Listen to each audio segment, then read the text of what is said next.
Juste avant de vous présenter le prédicateur, prions le Seigneur.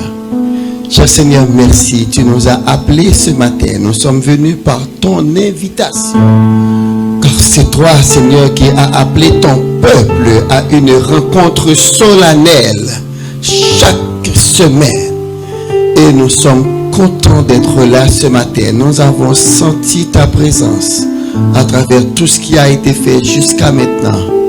Maintenant, Papa, c'est le moment où nous allons faire silence en notre cœur afin d'écouter ta parole. Bénis ton serviteur qui s'est préparé et qui est disponible à ce que tu l'utilises à l'enseignement de ton peuple.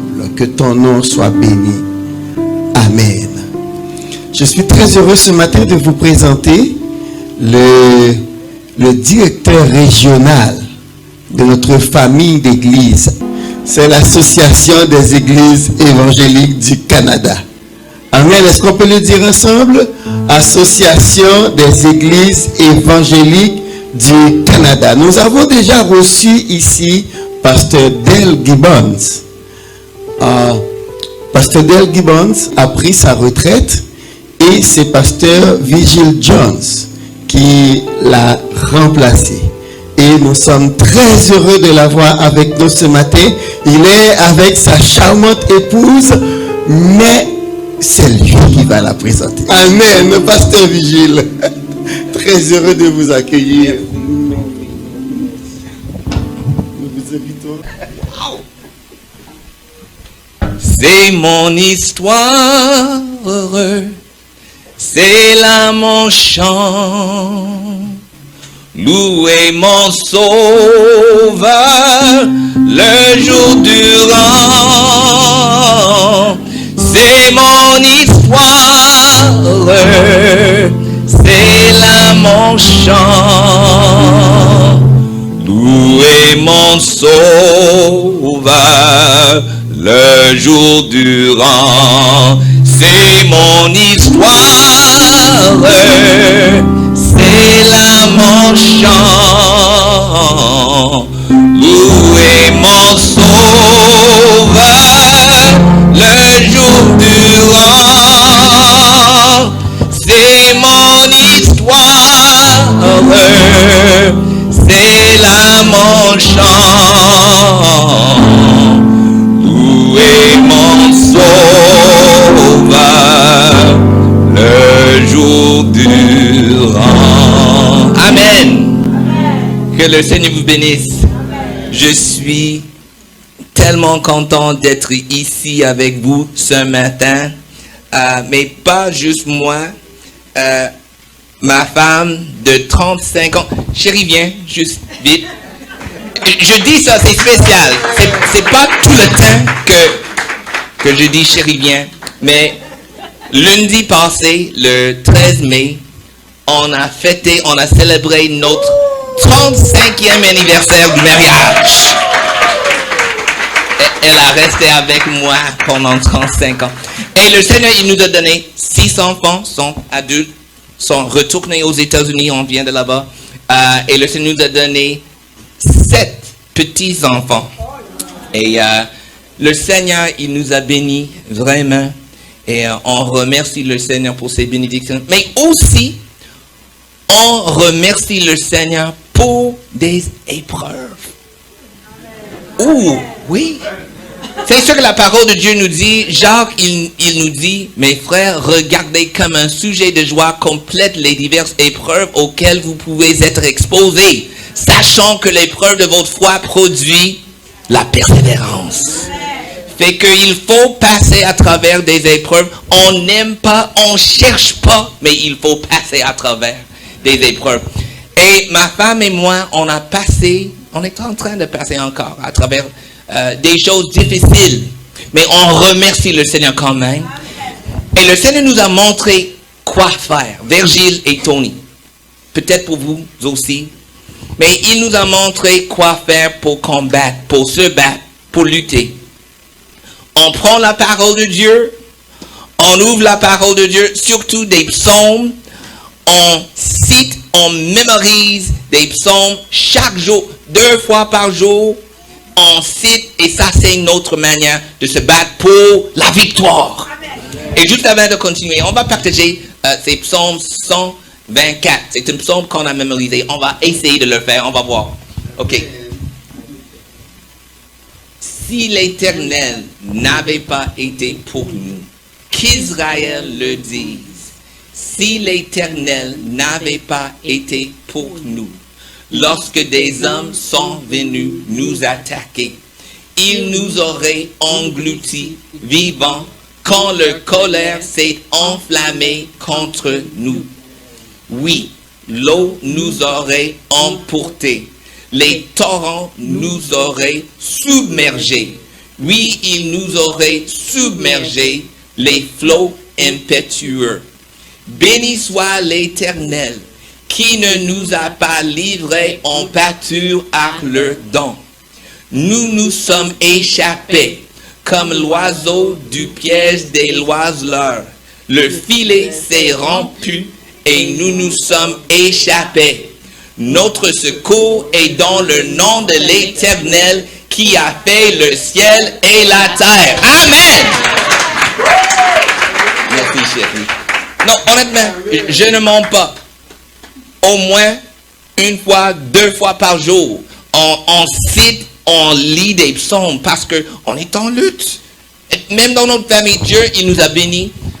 Nos enfants, notre fils, il a 34 ans. Notre petite, elle a 18 ans. Ils ont tous accepté le Seigneur. Comme adultes, ils ont suivi le Seigneur. Mais il y a des choses qui sont arrivées dans notre famille difficiles. Fait qu'on a dit, Seigneur, montre-nous quoi faire. Et voici ce qu'il nous a montré à faire. Ça, c'est notre force, la parole de Dieu. Mais écoutez, je suis vraiment, comme je vous ai dit, content d'être ici avec vous ce matin. Peut-être vous ne le saviez pas.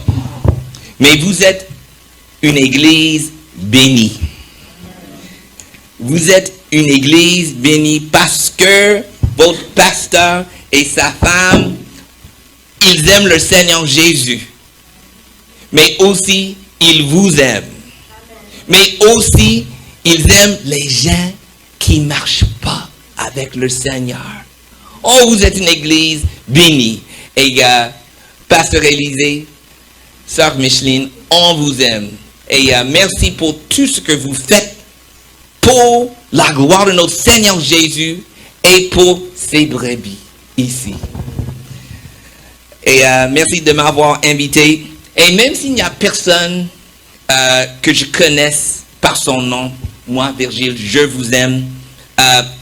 Honnêtement, vous êtes dans mes prières quotidiennes. Et écoute, voici la manière. Pasteur, ça c'est pour vous. Mais chaque matin, je prie pour votre assemblée, surtout pour votre pasteur, sa femme, mais je prie pour vous aussi. Et voici la manière que je prie.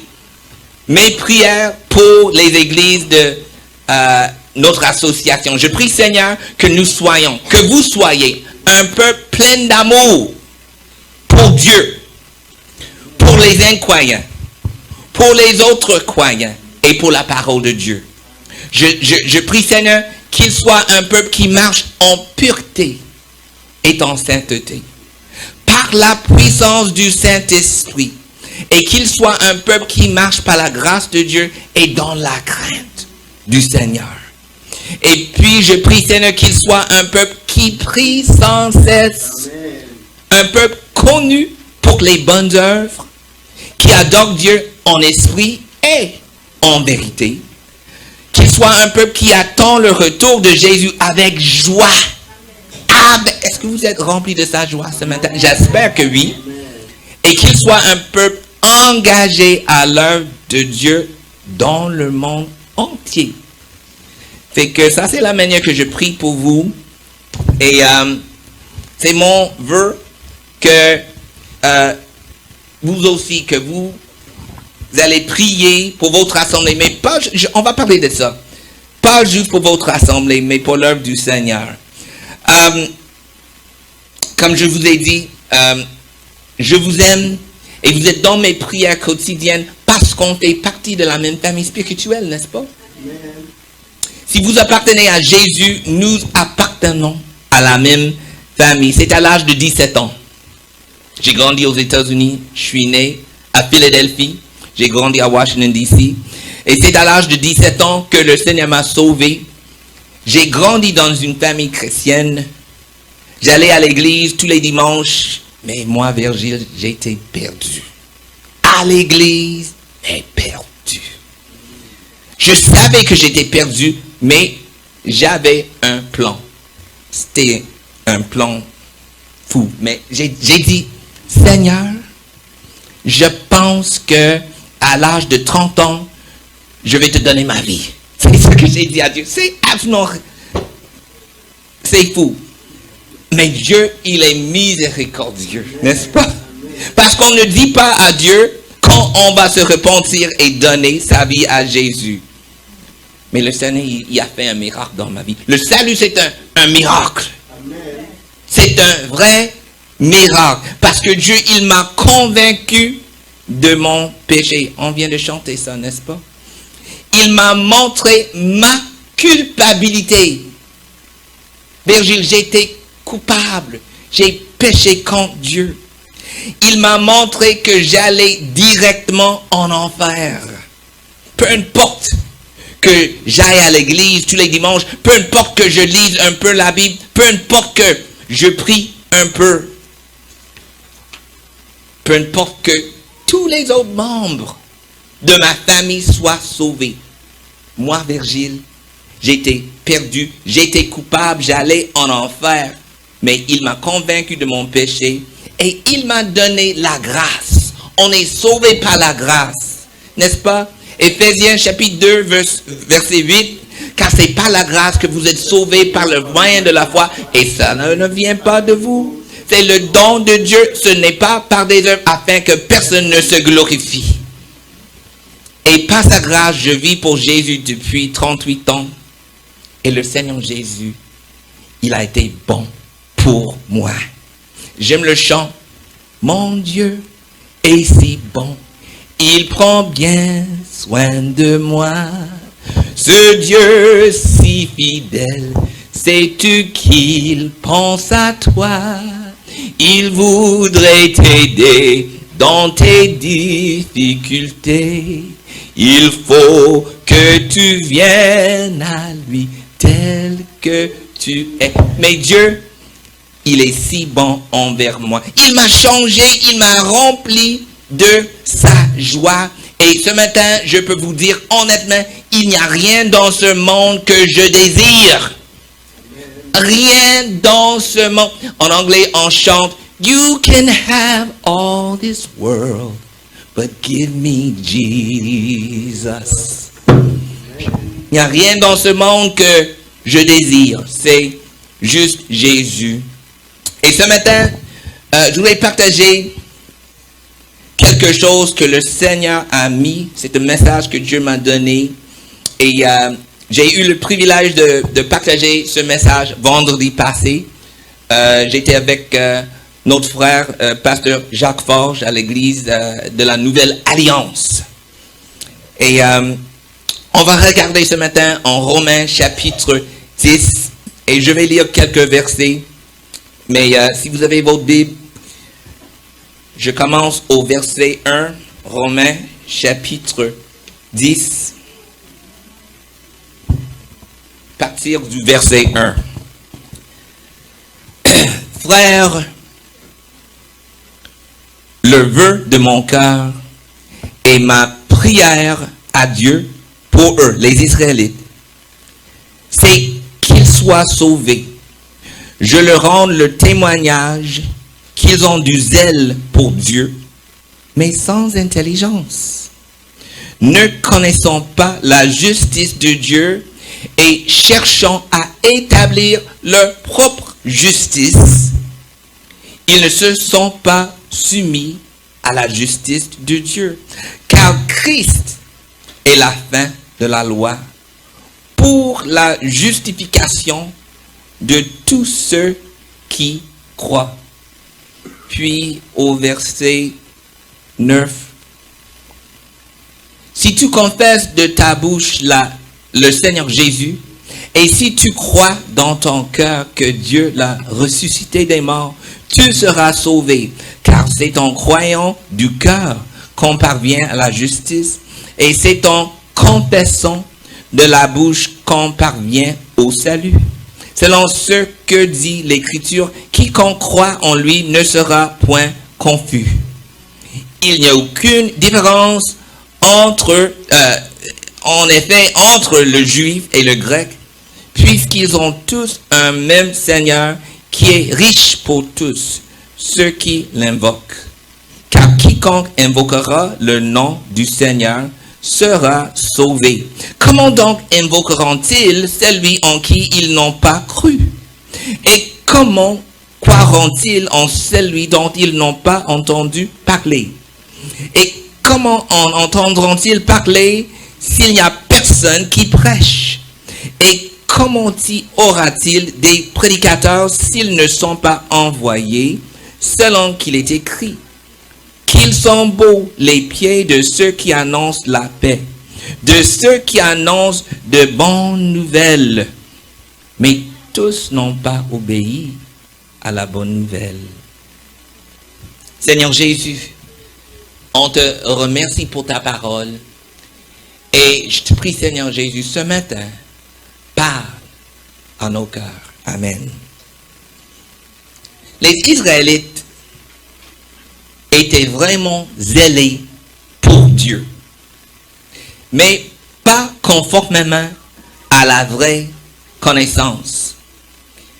Et vous savez, chacun de nous, nous devons être zélés, mais notre zèle doit être basé sur la vérité de la parole de Dieu. Autrement, cela ne signifie rien. Je répète, notre zèle doit être fondé sur la vérité de la Bible. Autrement, il ne signifie rien. Au verset 3, il est écrit, dans une autre version, ils ignorent la justice de Dieu et cherchent à établir là le propre. Ils ne se sont donc pas soumis à la justice de Dieu. Et moi, je dis que les chapitres 9, 10 et 11 de Romains parlent de la souveraineté de Dieu. Ça veut dire que Dieu a le contrôle de toutes choses. Ça veut dire que c'est Dieu qui a le droit de tout décider et pas nous, pas moi. C'est Dieu qui décide si tu es un homme ou une femme, pas nous. C'est Dieu qui décide ce qu'est le mariage, pas nous. C'est Dieu qui décide si tu vas vivre ou mourir, pas nous. C'est Dieu qui décide dans notre texte ce qu'est la justice et pas nous. Et Paul, il dit en ce qui concerne Abraham, Abraham crut à Dieu et cela lui fut imputé à justice et il fut appelé quoi? Ami de Dieu. Alors, ce n'est pas ce que Abraham a fait qui l'a rendu juste, mais le fait qu'il ait cru Dieu. Paul, il dit au chapitre 3 de Romains, mais maintenant, sans la loi, est manifestée la justice de Dieu à laquelle rend témoignage la loi et les prophètes. Justice de Dieu par la foi en Jésus-Christ pour tous ceux qui croient. Mais, au lieu d'accepter la justice de Dieu, qu'ont fait les Juifs? Au lieu d'accepter la justice de Dieu, qu'ont fait les Juifs? Et j'ai besoin que tous ceux qui appartiennent à Jésus écoutent attentivement ce que je vais dire. Les Juifs, à l'époque, ils ont fait exactement la même chose que vos voisins et vos voisines et vos collègues. Ils ont cherché à établir là leur propre justice. Vous savez, je ne viens pas du Canada, comme je vous ai dit tantôt, je suis né aux États-Unis, mais ici, au Québec, Nous vivons dans une province de 8,5 millions de personnes. Et plus de 99% de ces 8,5 millions de personnes ne connaissent pas la justice de Dieu. Et cherchent à établir leur propre justice. Comme je vous ai dit, je suis né à Philadelphie, grandi à Washington, D.C., toute ma famille, nos 6 enfants, nos 7 petits-enfants, ma soeur, mes tantes, mes cousins, cousines sont aux États. Et probablement, ok, question pour vous. Si vous avez plus de 25 ans et vous êtes né ici, lève la main. Si vous avez plus de 25 ans et vous êtes né ici, lève la main. Juste une personne, notre soeur. Ok, t'es né ici au Québec. Et quel âge à toi? 29, ok. Mais une sœur. Ok, ça nous montre quelque chose. Parce que la plupart d'entre nous ici ne sont pas nés ici, n'est-ce pas? Moi, j'ai été entouré, peut-être comme vous, par des personnes vraiment nées de nouveau. Pas juste des gens qui, c'était le Noël, la fête des mères, on s'en va à l'église. Non. Ils sont vraiment nés de nouveau. Et par la grâce de Dieu, il n'y a jamais eu un jour, pas un seul jour dans ma vie où je n'ai pas su que, au verset 4, Christ est la fin de la loi pour que tous ceux qui croient reçoivent la justice. Il n'y a littéralement pas un seul jour de ma vie où je n'ai pas su cela. Je confesse. Malheureusement, j'ai gaspillé 17 ans de ma vie. Dans le monde, j'ai gaspillé 17 ans de ma vie avant de me soumettre à la vérité. Mais je le savais. Je savais que j'étais dans le monde. Je savais que Jésus était le chemin, la vérité et la vie. Mes frères et sœurs, vos voisins, vos voisines, vos collègues ne le savent même pas. Ils ne le savent même pas. Et ça, c'est la raison pourquoi laquelle ma femme et moi sommes ici au Québec. C'est pourquoi ma femme et moi avons déménagé ici avec nos 6 enfants il y a 18 ans. Et on est toujours là. On a dit, ok, on va venir pour 2 ans. Mais ça fait 18 ans qu'on est là encore. Quand nos enfants sont devenus adultes, ils sont tous retournés aux États-Unis. Mais on est là au Québec parce que Dieu, il veut sauver les gens qui sont nés ici, dont les parents et leurs parents sont nés ici. Mais ce matin, je veux vous dire quelque chose que vous ne savez peut-être pas. C'est la raison pour laquelle vous êtes ici aussi au Québec. Je répète, c'est la raison pour laquelle vous êtes ici aussi au Québec.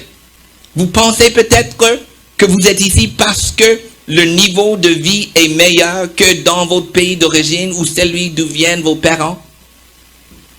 Vous pensez peut-être que vous êtes ici parce qu'il y a de meilleures possibilités d'éducation que dans votre pays d'origine ou celui de vos parents. Mais ce n'est pas la raison pour laquelle vous êtes ici. Dieu vous avait amené, que ce soit vous, votre famille, dans son but. Comprenez-vous? Vous êtes ici à cause de la volonté de Dieu. Qui est capable? Je sais que vous êtes capable de le faire. Qui peut citer Jean 3:16 par cœur? Car Dieu...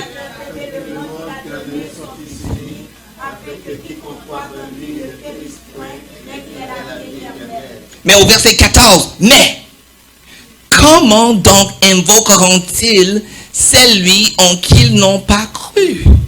Et comment croiront-ils en celui dont ils n'ont pas entendu parler? Et comment en entendront-ils parler s'il n'y a personne qui prêche? Et comment y aura-t-il des prédicateurs s'ils ne sont pas envoyés? Selon qu'il est écrit qu'ils sont beaux, les pieds de ceux qui annoncent la paix, de ceux qui annoncent de bonnes nouvelles. Mais vous êtes une race élue, une nation sainte, un peuple que Dieu a pris pour sien, pour que vous célébriez bien les œuvres merveilleuses de celui qui vous a appelé à passer des ténèbres à son admirable lumière. Moi et vous, nous sommes la lumière du Québec.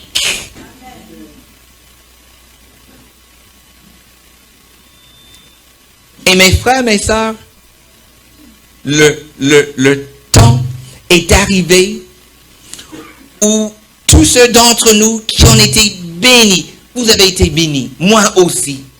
Je dis souvent, écoute, je ne suis pas quelqu'un qui est riche, mais spirituellement, je suis riche. Peut-être vous n'êtes pas riche financièrement, mais spirituellement, vous êtes riche. Je ne veux pas parler de Donald Trump, mais il est riche à cause de son Père. On est riche à cause de notre Père Céleste. Mais le temps est arrivé où tous ceux d'entre nous qui ont été bénis par la connaissance de la vérité trouvée en Jésus-Christ, ou ceux d'entre nous qui ont été bénis par la connaissance, écoutez-moi bien, du pouvoir du jeûne et de la prière, doivent détourner notre attention de nous-mêmes, détourner notre attention de nous-mêmes et la tourner vers les millions de personnes qui nous entourent et qui périssent dans l'ignorance.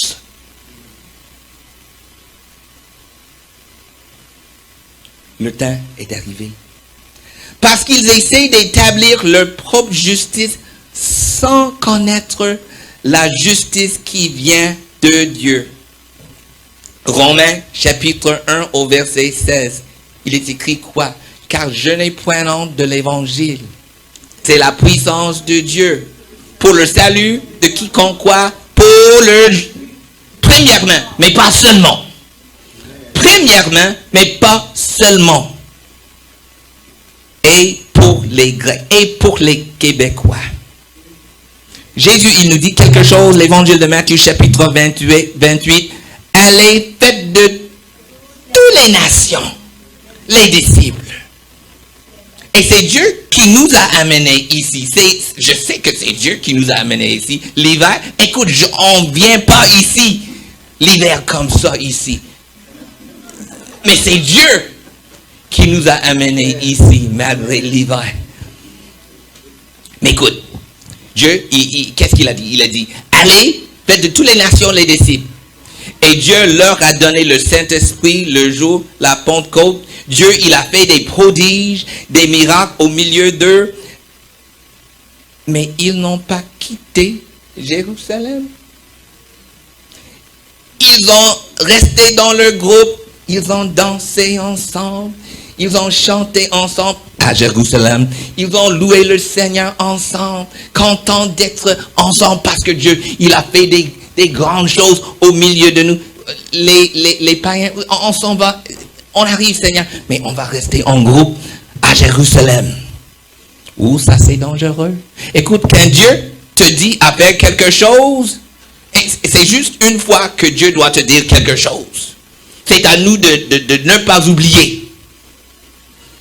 Mais quand Dieu te dit à faire quelque chose, et que ce soit que vous oubliez ou quelque chose d'autre, écoute, quelque chose va arriver. Et qu'est-ce qui est arrivé? La persécution. Ils ont resté ensemble dans le groupe, dans la joie. Et Dieu il a dit, ok, vous allez rester à Jérusalem, même que je vous ai dit, allez, faites de toutes les nations. Ok. et il a envoyé la persécution.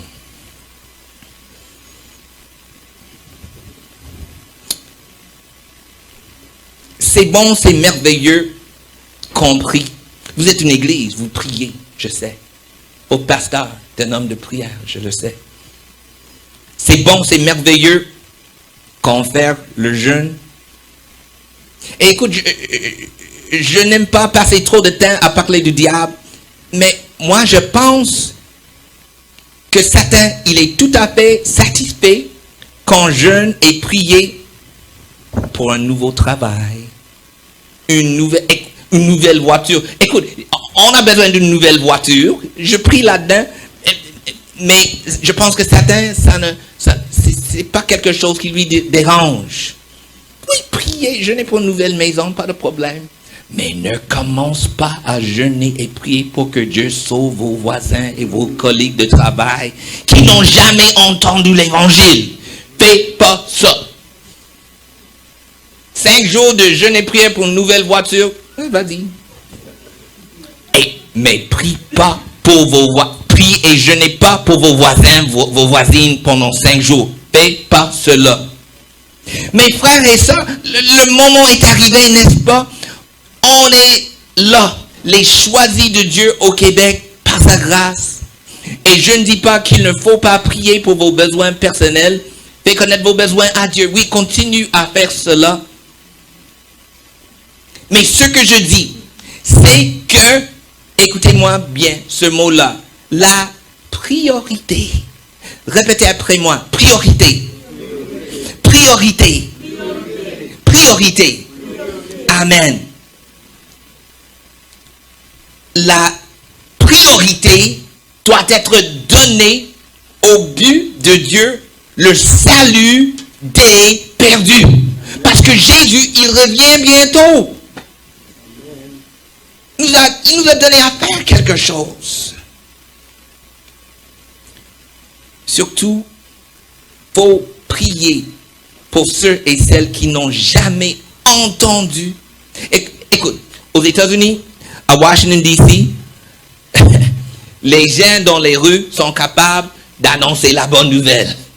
Sont sous, mais oui, car Dieu a tant aimé le monde. Comprenez-vous ce que je vous dis? Les gens aux États qui ne marchent pas avec le Saint sont capables de partager la bonne nouvelle. On est allé en Caroline du Sud et en Floride il y a 2 semaines pour visiter nos enfants. Il y a des pancartes partout sur le 95. Jésus, il est mort sur la croix.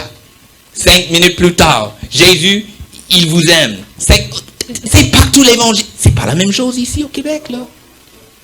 C'est pas la même chose.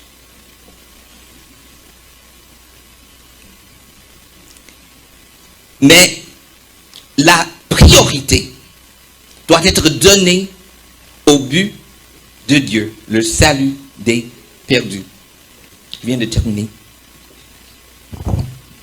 Couche-tard, le dépanneur, Couche-tard, est ouvert 24/24, 365 jours par an. Il y a toujours quelqu'un qui travaille à Couche-tard, n'est-ce pas? Noël, quelqu'un est là. Le jour de l'an, quelqu'un est là. Mais mes frères et mes sœurs, est-ce que je pouvais vous dire quelque chose? Notre Dieu, il paye mieux que Couche-tard. Notre Dieu, il paye mieux que Couche-tard. Ne pouvons-nous pas ensemble? Je suis... c'est quoi mon titre? Directeur régional, c'est ça. Je suis directeur régional pour les 19 assemblées ici au Québec. Et mon rêve, c'est de voir tous nos assemblées ensemble, une fois par mois, dans la prière, pour nos voisins, nos voisines qui périssent. Et mon rêve, pour de vrai, je sais que c'est comme trop, mais c'est mon rêve. Que toutes nos églises travaillent à prier 24 heures par 24 heures, 365 jours par an pour que le nom de Jésus soit glorifié au Québec. Comment, je ne sais pas, peut-être par Zoom, mais c'est dans mon esprit. La prière sans cesse pour les gens qui périssent. Vous savez, dans une guerre, il y a toujours au moins un soldat en service. Et mes frères, mes sœurs, on est en guerre. On est en guerre. L'apôtre Paul, il nous a dit, car nous n'avons pas à lutter contre le chair et le sang, mais contre les dominations, contre les autorités, contre le prince de ce monde de ténèbres, contre les esprits méchants dans les lieux célestes. On est en guerre. Et on doit prier pour les âmes perdues. Au verset 1, Romains 10, je répète, frères et sœurs, le vœu de mon cœur et ma prière à Dieu pour les Israélites, c'est qu'ils soient sauvés. On doit prier pour plus d'ouvriers ici au Québec. Matthieu 9, 38, la moisson est grande, mais il y a peu d'ouvriers. Priez donc le maître de la moisson d'envoyer des ouvriers dans sa moisson. Et si nous sommes vraiment sérieux, on va faire le sacrifice comme vous faites déjà ici, je sais. Mais peut-être c'est un encouragement pour quelqu'un ici ce matin. On doit faire le sacrifice et prier ensemble. Pas juste chez vous, mais par Zoom ensemble. Ensemble. Actes chapitre 2 au verset 1, il est écrit, le jour de la Pentecôte, ils étaient tous ensemble. Dans le même lieu. Et maintenant, par le Zoom, on est capable de prier ensemble. Ça, c'est une bénédiction de Dieu. Ils étaient tous ensemble dans le même lieu.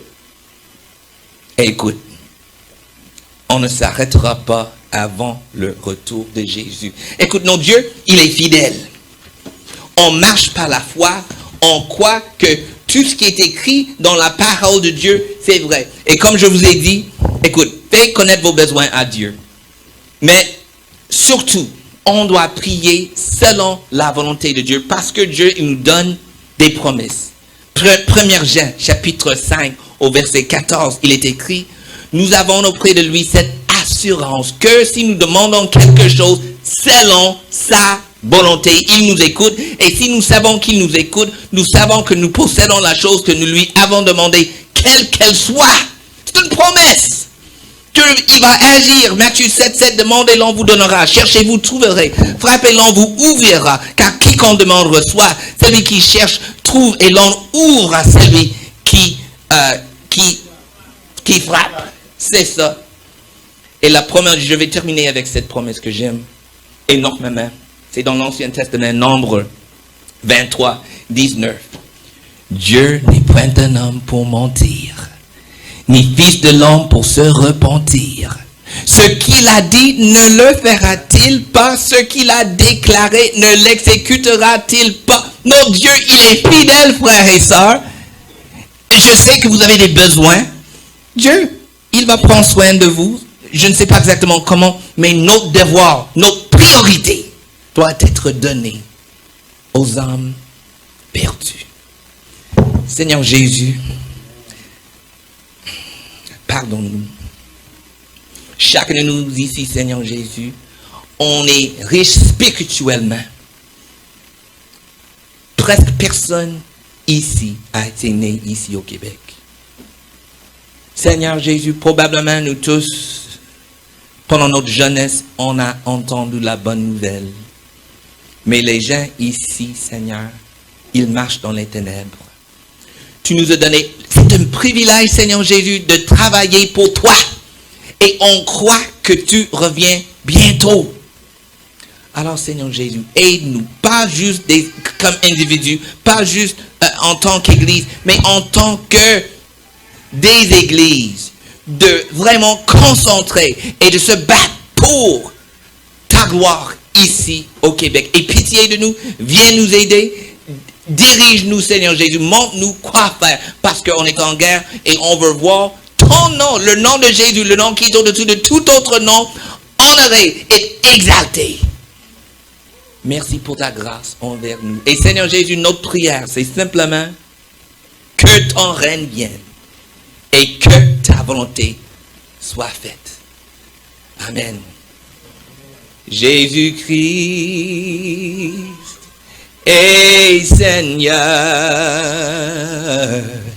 Il est sorti du tombeau, il est Seigneur.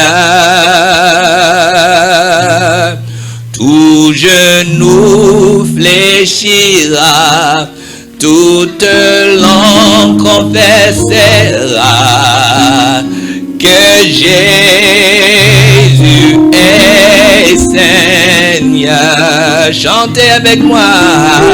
Jésus-Christ est Seigneur. Il est sorti du tombeau. Il est sorti du tombeau.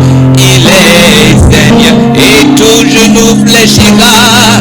Tout genou fléchira. Toute langue confessera que Jésus est. Encore une fois, levez-vous et on va le chanter. Encore une fois.